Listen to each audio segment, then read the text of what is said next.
Hi students, motion చలనం చాప్టర్కి సంబంధించి మనం ఇంతవరకు చాలా విషయాలు నేర్చుకున్నాం.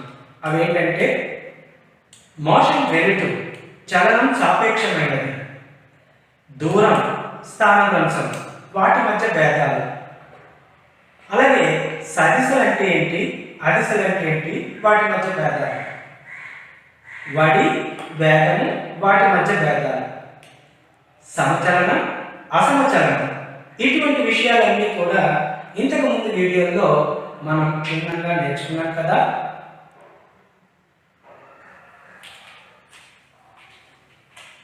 హాయ్ స్టూడెంట్స్, మరి ఇంతవరకు మనం ఏం నేర్చుకున్నామో చూసాం కదా.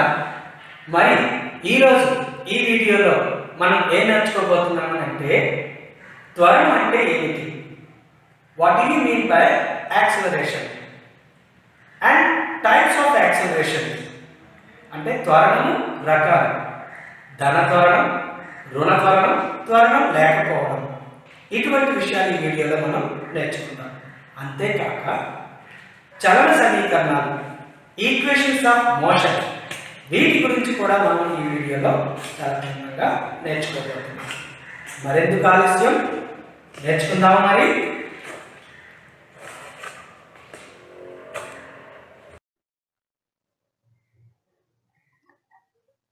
యాక్సిలరేషన్, త్వరణం.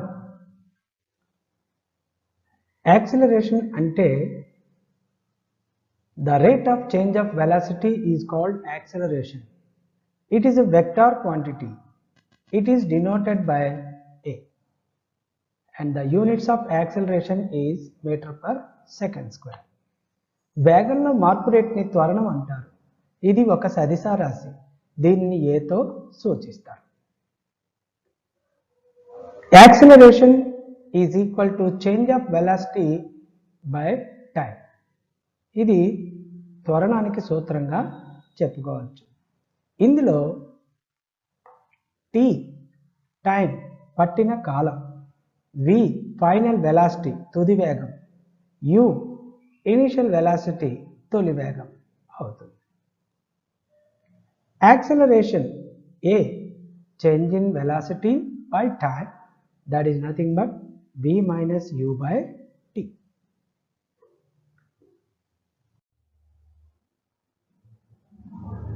Now, types of acceleration. త్వరణంలో రకాలు. Depending upon the change of velocity, acceleration can be classified into three types. One is positive acceleration, that means ధన త్వరణం. నెగటివ్ యాక్సిలరేషన్, రుణ త్వరణం. జీరో యాక్సిలరేషన్, సున్నా త్వరణం. When the velocity increases with the time, acceleration is positive. కాలంతో పాటు వేగం పెరిగితే ఆ త్వరణాన్ని ధనాత్మకంగా తీసుకోవాలి. When the velocity decreases with the time, acceleration is negative. కాలంతో పాటు వేగం తగ్గితే త్వరణాన్ని రుణాత్మకంగా తీసుకోవాలి. When the velocity is uniform, acceleration is 0. సమవేగంలో ఉంటే త్వరణం 0 అవుతుంది.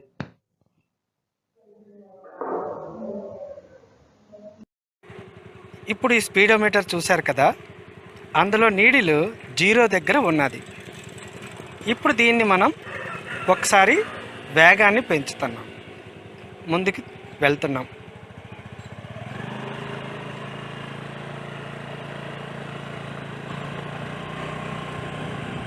ఏమవుతుందో చూడండి. నేను ఎప్పుడైతే వేగంగా పెంచానో అందులో క్లియర్గా కనిపిస్తుంది కదా. సో ఇప్పుడు వేగం ముందు 0 నుంచి క్రమేపీ పెరిగింది ఇక్కడ, కాబట్టి ఇప్పుడు ధన త్వరణంలో ఉంది. ఇప్పుడు చూడండి, కంప్లీట్గా 20లోనే ఉంది ముళ్ళు. అంటే ఇప్పుడు నా బండి ఎందులో ఉంది, కరెక్ట్గా మనకి సమచలనంలో ఉంది. అంటే ఇప్పుడు త్వరణం మనం కంప్లీట్గా 20లో వెళ్తుంది కాబట్టి త్వరణం ఈ సందర్భంలో 0 అవుతుంది. ఇప్పుడు నేను బ్రేక్ కొడుతున్నాను, బండి ఆపుతున్నాను. ఏం జరిగింది? వేగం తగ్గడం మొదలైంది. చివరికి అది 0 వద్దకు వస్తుంది. జాగ్రత్తగా గమనించండి.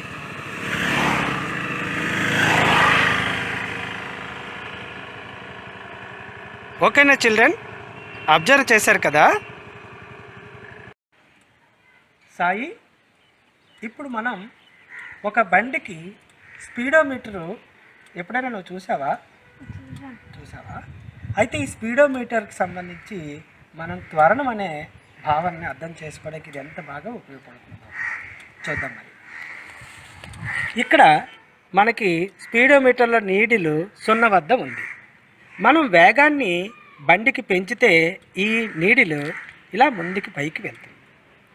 ఎక్కడైనా ఒకటి మనం సపోజ్ ఒక లాంగ్ డిస్టెన్స్ వెళ్తున్నప్పుడు 40 దగ్గర లేదా 20 దగ్గర లేదా 30 దగ్గర కంటిన్యూగా మనకి ఈ నీడిలు అక్కడే ఉండడం గమనించవచ్చు. ఆ సందర్భంలో ఈ బండి సమచలనంలో ఉంది. అంటే వేగంలో మార్పు అనేది కాలంలో మార్పుకి అనుగుణంగా సమానంగా వెళ్తుందని అర్థం. ఆ సందర్భంలో త్వరణం 0 అవుతుంది. ఎప్పుడైనా మనం బ్రేక్ కొట్టామనుకో, అప్పుడు ఎక్కడుందో ఆ వేగం అక్కడి నుంచి ఈ నీడిలు అలా క్రమేపీ బండి ఆగేసరికి 0 వద్దకి వస్తుంది. సో ఆ సందర్భం వేగం తగ్గింది కాబట్టి అప్పుడు ఆ బండికి ఉండే త్వరణాన్ని మనం రుణ త్వరణం అని అంటాం. మరి ఈ విషయాలు నీకు అర్థమయ్యాయి కదా? హాయ్ స్టూడెంట్స్, ఇప్పుడు మనం ఒక బంతిని పైనుంచి కిందికి వేసినప్పుడు, అలాగే కింది నుంచి పైకి విసిరినప్పుడు ఏ విధంగా దాని తాలూకా చలనం ఉంది, ఇందులో త్వరణం అనే భావనని ఏ విధంగా మనం అర్థం చేసుకోవచ్చో ఇప్పుడు చూద్దాం. ముఖ్యంగా పైనుంచి బంతి పడడాన్ని మనం స్లో మోషన్లో ఇప్పుడు గమనించండి. పైనుంచి పడుతున్నప్పుడు బంతి యొక్క తొలి వేగం 0, చివరికి తుది వేగం v. సో ఇక్కడ పైనుంచి ఇలా విడిచిపెట్టినప్పుడు దాని యొక్క తొలి వేగం ఇనిషియల్ వెలాసిటీ ఈజ్ 0. ఎప్పుడైతే ఇది నా చేతిని తాకిందో ఇది కొంత వేగంతో ఇక్కడికి వస్తుంది. కాబట్టి అక్కడ కొంత తుది వేగం ఉందని మనం చెప్పవచ్చు. That is called final velocity. So ఇక్కడి నుంచి ఈ తుది వేగం ఎక్కడైతే ఆగిందో అక్కడ వరకు ఉన్న ఈ దూరాన్ని మనం స్థానభ్రంశం అని చెప్పవచ్చు. మరి ఈ త్వరణం ఎటువంటి త్వరణం అవుతుంది అని అంటే, మనకి తొలి వేగం 0 నుంచి తుది వేగం కొంత ఉంది కాబట్టి ఇక్కడ ఈ త్వరణాన్ని ధన త్వరణం అని అంటాం. పాజిటివ్ యాక్సిలరేషన్ అంటాం. ఇప్పుడు ఇంకొక సందర్భాన్ని చూద్దాం. అదేంటంటే, ఇప్పుడు బండిని కింద నుంచి పైకి విసిరాను. ఎప్పుడైతే నేను కింద నుంచి పైకి విసిరానో ఇప్పుడు కొంత వేగంతో విసిరితేనే కదా పైకి వెళ్తుంది. కాబట్టి తొలి వేగం ఇక్కడ ఎంతో కొంత ఉంటుంది. ఎంతో కొంత వేగంతో మనం పైకి విసిరాలి. మరి తుది వేగం ఏమవుతుందో చూద్దాం. ఒక్కసారి పైకి విసిరిన తర్వాత రద్దు.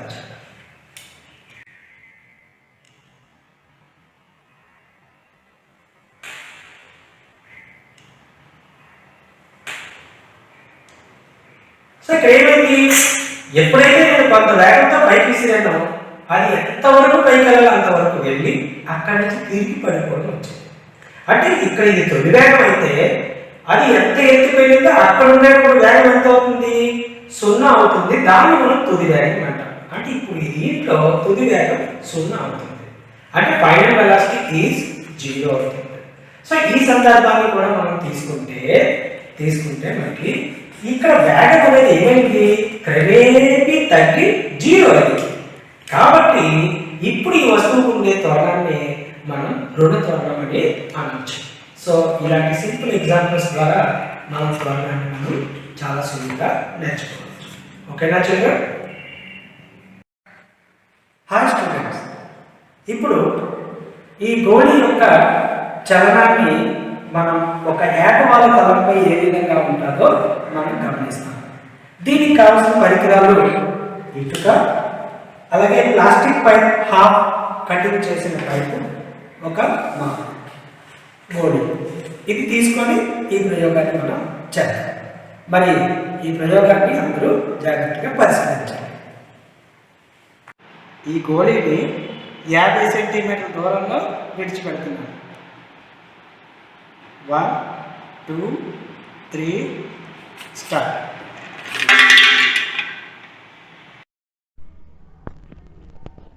స్టూడెంట్స్, ఇప్పుడు మన పుస్తకంలోని ప్రయోగశాల కృత్యం చూడండి. వాలుతలంపై కదిలే వస్తువు త్వరణం, వేగాల్ని కొలవడం. ఈ ప్రయోగం తాలూకా పట్టిక పక్కన ఇవ్వడం జరిగింది. ఇందాక నేను చేసిన ప్రయోగంలో 50 సెంటీమీటర్ల దూరంతో కాలాన్ని కొలిచాను కదా, అదేవిధంగా 3 కాలాలని కొలిచి వాటి సరాసరి కాలాలని కొలిచి 2s/t² అనే సూత్రాన్ని ఉపయోగించి త్వరణాన్ని కనుగొనండి. ఇదే ప్రయోగాన్ని వివిధ దూరాలను ఉపయోగించి, అనగా 40 సెంటీమీటర్లు, 30 సెంటీమీటర్లు తీసుకొని త్వరణాన్ని కనుగొనండి. అలాగే ఏటవాలు కోణం మార్చి కూడా ఈ ప్రయోగాన్ని మీ ఉపాధ్యాయుల సమక్షంలో చేస్తారు కదూ. ఇప్పుడు మనం సమతరణ చలన సమీకరణాల గురించి, అనగా ఈక్వేషన్స్ ఆఫ్ యూనిఫామ్ యాక్సిలరేషన్, వీటి గురించి మనం నేర్చుకోబోతున్నాం. అవేంటంటే, ఒకటి v = u + at, s = ut + ½ at², v² - u² = 2as. వీటి గురించి మనం తెలుసుకోబోతున్నాం. ఇప్పుడు మనం మొదటి సమీకరణం v = u + at గురించి తెలుసుకుందాం. ఈ పటం పరిశీలించండి. ఈ బండి తొలి వేగం uతో s అనే దూరం బయలుదేరిన తర్వాత దాని యొక్క తుది వేగం v అనుకుంటే, అప్పుడు కాలం t సెకండ్లు అనుకుంటే, ఈ అక్షరాలు ఒకటి చూద్దాం. u తొలి వేగం, v తుది వేగం, t కాలం, s స్థానాంశం. మరి త్వరణం అంటే ఏంటి? వేగంలో మార్పు రేటే కదా. సో త్వరణం వేగంలో మార్పు, ఆ మార్పుకు పట్టిన కాలం, ఈ రెండింటి యొక్క నిష్పత్తి.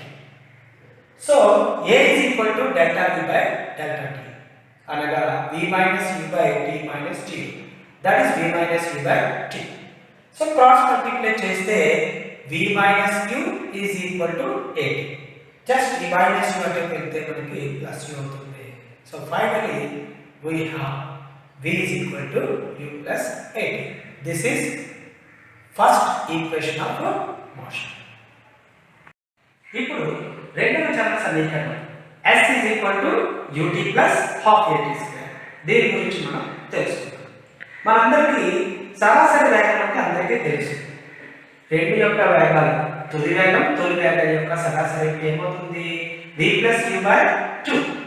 ఇందులో v అంటే ఒకటవ చలన సమీకరణం ప్రకారము v = u + at. దీన్ని తీసుకొచ్చి ఇందులో వేస్తే v = u + at + u. Now 2u + at.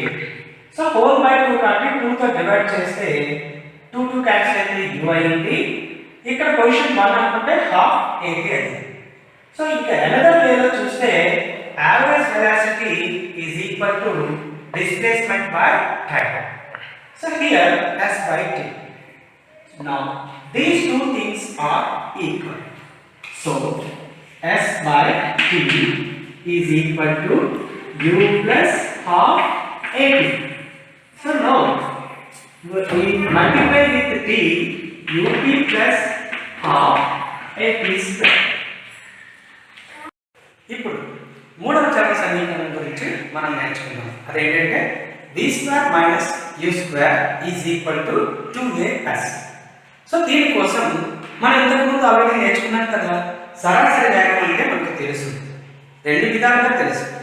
ఒకటి s/t అండ్ v + u/2.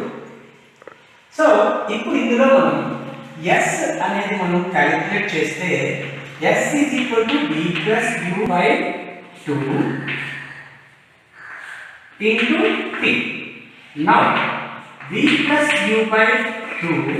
ఇప్పుడు మనకి t అంటే మనకి ఒకటో ఈక్వేషన్ నుంచి v is equal to u plus at అని మనకి తెలుసు. దీని నుంచి t కనుక v minus u by a is equal to t. So into t. So now we substitute the value of t. v minus u by a.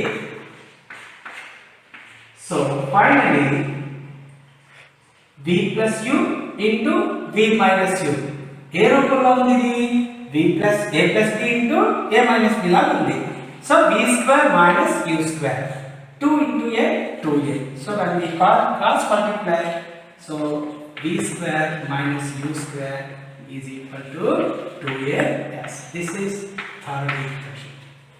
So ఈ విధంగా మనం చలన సమీకరణాన్ని ఉత్పాదించవచ్చు.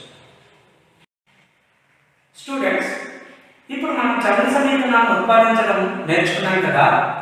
ఉదాహరణకి ఒకటవ చలన సమీకరణం అడిగారు అనుకోండి, మనకి ఇక్కడ నుంచి ఇక్కడ వరకు రాస్తే సరిపోతుంది. రెండవ చలన సమీకరణం అడిగారు అనుకోండి, ఇక్కడ నుంచి ఇక్కడ వరకు మీరు రాయవలసి ఉంటుంది. మరి మూడవ సమీకరణం ఒక్కటే అడిగారు అనుకోండి, అప్పుడు ఏం చేస్తారు?